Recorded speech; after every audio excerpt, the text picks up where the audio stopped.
want to move now to India, today marking an important deadline for the Gupta family to report to Indian tax authorities. The family has already missed two previous deadlines. eNCA India correspondent Rebecca Bundhun joins us now with the latest from Mumbai. Rebecca, good afternoon to you. So to the best of your knowledge, do you know whether that deadline has been met?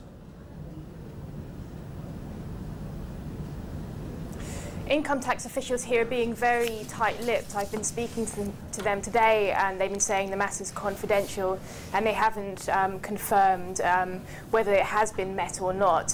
Perhaps what's likely, though, is that they've sent a representative, as they have done on past occasions. So they have had these two deadlines in March, the last one being on the 26th of March and on the 16th of March as well, when they sent a representative who asked for an extension of the for a month, saying that the Guptas simply needed more time. So this is what is expected to have happened again, although we don't have the confirmation on that yet.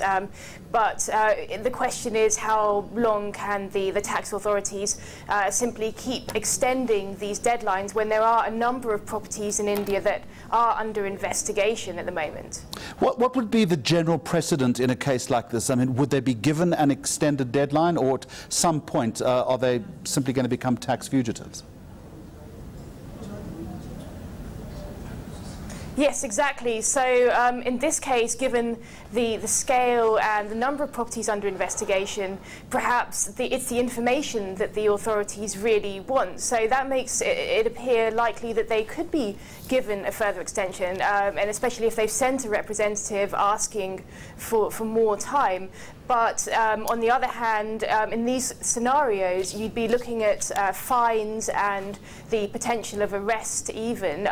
So that's also a very distinct possibility that can't be ruled out. At some point, the authorities do have to take some kind of action to get this information, and they have to act in accordance with Indian tax laws, of course. We also know, and I think this was a report that you referred to when we last spoke in the Times of India, saying that authorities had already confiscated a number of documents, but at this point we're not exactly sure what the nature of those documents might be.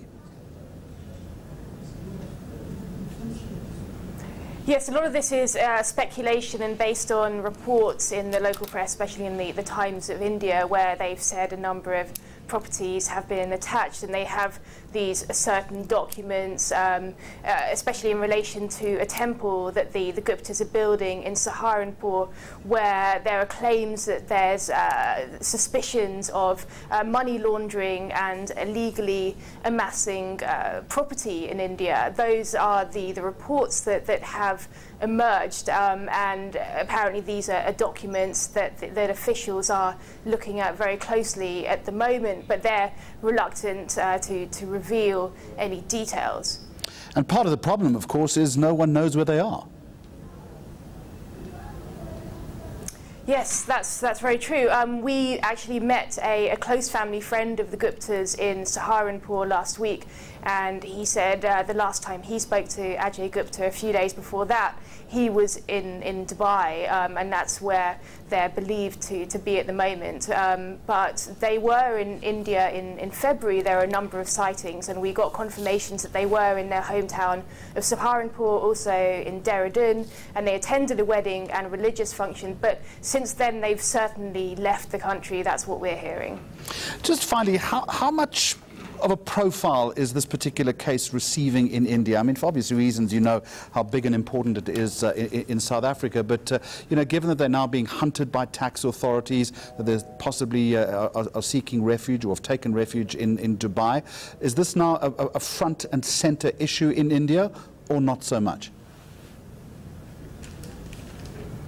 No, funnily enough, it's not. Given how big a story it is in South Africa, you might suspect that it would be a huge story here, but it hasn't been given that attention. It's only in recent weeks, months, it has become a slightly bigger story, but it's not something that's hitting the headlines regularly. It's not being talked about a lot in the Indian media. I mean, there are stories here and there emerging, but it's not the biggest story. It's not as huge as it is in South Africa. Certainly, which may be quite surprising.